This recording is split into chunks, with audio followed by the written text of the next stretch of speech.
तो आज की इस गहन चर्चा में हम एक ऐसे विषय पर बात कर रहे हैं जो भारतीय जनजीवन का एक बहुत अहम हिस्सा है।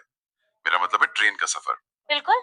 ट्रेन से यात्रा करने का अपना एक अलग ही आकर्षण है ना। खिड़की के बाहर वो दौड़ते हुए नजारे और वो। हाँ, चाय की खुशबू।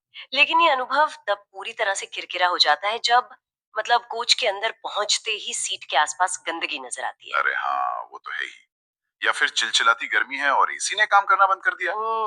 पहले ऐसी स्थितियों में ऐसा महसूस होता था कि बस अब ये सफर किसी तरह कट जाए। क्योंकि पुरानी व्यवस्था की सबसे बड़ी खामी यही थी कि वो पूरी तरह से किसी व्यक्ति विशेष पर निर्भर थी। मैं यही सोच रही थी कि चलती ट्रेन में मदद के लिए किसी टीटी को खोजना। वो तो कई बार कई डिब्बों की खाक छानने जैसा लगता था। और मान लीजिए वो मिल भी गए तो अक्सर ये जवाब मिलता था कि अगले बड़े स्टेशन पर शिकायत दर्ज करा देंगे, या फिर कह देते थे कि ये तो मैकेनिकल टीम का काम है। इसमें इतना समय बर्बाद होता था कि गंतव्य आ जाता था, लेकिन समस्या वहीं की वहीं रहती थी। वही तो।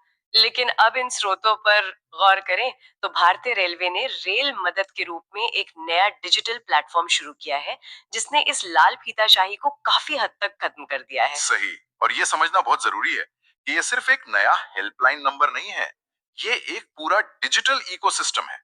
बिल्कुल। कोई भी यात्री बहुत आसानी से गूगल प्ले स्टोर या ऐप स्टोर से रेल मदद ऐप डाउनलोड कर सकता है। और इसके अलावा उनकी वेबसाइट railmother.indianrailways.gov.in पर भी जाया जा सकता है। सही कहा। लेकिन सबसे बड़ा सवाल जो उठता है वो ये कि जब कोई वहां शिकायत दर्ज करता है तो पर्दे के पीछे असल में होता क्या है। क्या ये भी किसी डिजिटल सुझाव पेटी की तरह है जहां शिकायतें बस पड़ी रहती हैं? बिल्कुल नहीं। और यहीं पर यह सिस्टम सबसे ज्यादा प्रभावी साबित होता है।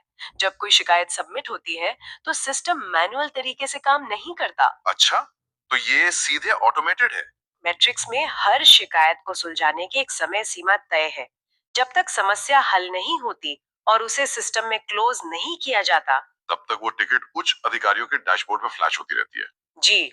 अब स्टाफ को अपनी जिम्मेदारी हर हाल में पूरी करनी होगी। लेकिन एक व्यवहारिक सवाल ये भी है कि चलती ट्रेन में नेटवर्क की समस्या तो बहुत आम बात है। मैं यही सोच रहा था कि बिना इंटरनेट के कैसे काम करेगा। नेटवर्क एक चुनौती जरूर है, लेकिन सिस्टम को इस तरह से डिजाइन किया गया है कि जैसे ही फोन को थोड़ा भी सिग्नल मिलता है, शिकायत तुरंत सर्वर तक पहुंच जाती है। और इसके अलावा स्रोतों में ये भी बताया गया है कि इसमें मेडिकल इमरजेंसी और सुरक्षा जैसी गंभीर चिंताओं के लिए विशेष प्रावधान दिए गए हैं। बिल्कुल। मान लीजिए सफर के दौरान अचानक चिकित्सा सहायता की जरूरत पड़ जाए तो सिस्टम तुरंत ट्रेन के अगले हॉल्ट वाले स्टेशन को अलर्ट कर देता है। ताकि वहां मेडिकल टीम पहले से तैयार रहे। हाँ। और आरपीएफ यानी रेलवे सुरक्षा बल को भी इसी तरह सीधे लूप में रखा गया है। ये तो सीधे तौर पर यात्रियों को एक बड़ी ताकत मिलने वाली बात हो गई।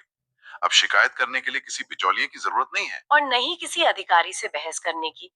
इस पूरी डिजिटल पहल का जो मुख्य लक्ष्य है, सुरक्षित, साफ और बेहतर यात्रा अनुभव, हम्म, वो अब केवल एक नारा नहीं लग रहा, बल्कि जमीन पर लागू होता दिख रहा है। ये प्रणाली रेलवे को जवाबदेह बनाने का एक बहुत मजबूत टूल है। सही बात है। जब हर एक शिकायत और उसे सुलझाने में लगने वाले समय की डिजिटल ट्रैकिंग हो रही हो, तो पूरा सिस्टम अपने आप सतर्क हो जाता है। ये प्रशासन और यात्रियों के बीच सीधे संवाद का एक पारदर्शी तरीका है, जो पुराने समय की हताशा को खत्म कर रहा है। बिल्कुल। सफर के दौरान एक ऐसा डिजिटल साथी होना जो तुरंत एक्शन ले, वाकई एक बड़ी राहत है। लेकिन इस पूरे डेटा और सिस्टम को देखते हुए एक और बात सामने आती है। आज तो ये प्लेटफॉर्म तात्कालिक समस्याओं को सुलझा रहा है। लेकिन क्या इसका कोई और बड़ा दूरगामी उपयोग भी हो सकता है? क्योंकि हर दिन पूरे देश से हजारों रेल मदद शिकायतें दर्ज होती हैं। यही एक बहुत ही गहरा और विचारणीय पहलू है। ये सिर्फ शिकायतें नहीं है, बल्कि एक बहुत बड़ा और मूल्यवान डेटाबेस है। सोचिए, भविष्य में इस विशाल डेटा का इस्तेमाल करके कोई ऐसी आर्टिफिशियल इंटेलिजेंस प्रणाली विकसित की जा सकती है जो इन पैटर्न्स को गहराई से समझेगी। हाँ, मशीन लर्निंग ये बता सकेगी कि गर्मियों के मौसम में किस रूट की किन ट्रेनों में एसी खराब होने की सबसे ज्यादा संभावना है। या कहाँ पानी की कमी हो सकती है। एक ऐसा समय आ सकता है जब ये एआई प्रणाली ट्रेन के स्टेशन से निकलने से पहले ही संभावित तकनीकी खराबी की सटीक भविष्यवाणी करते। यानी समस्या के उत्पन्न होने से पहले ही उसका समाधान कर लिया जाए। ये वाकई एक ऐसा विचार है जो रेलवे के भविष्य की पूरी तस्वीर बदल सकता है। आज जो डेटा सिर्फ शिकायतें सुलझा रहा है, वो कल को रेलवे का प्रेडिक्टिव ब्रेन बन सकता है।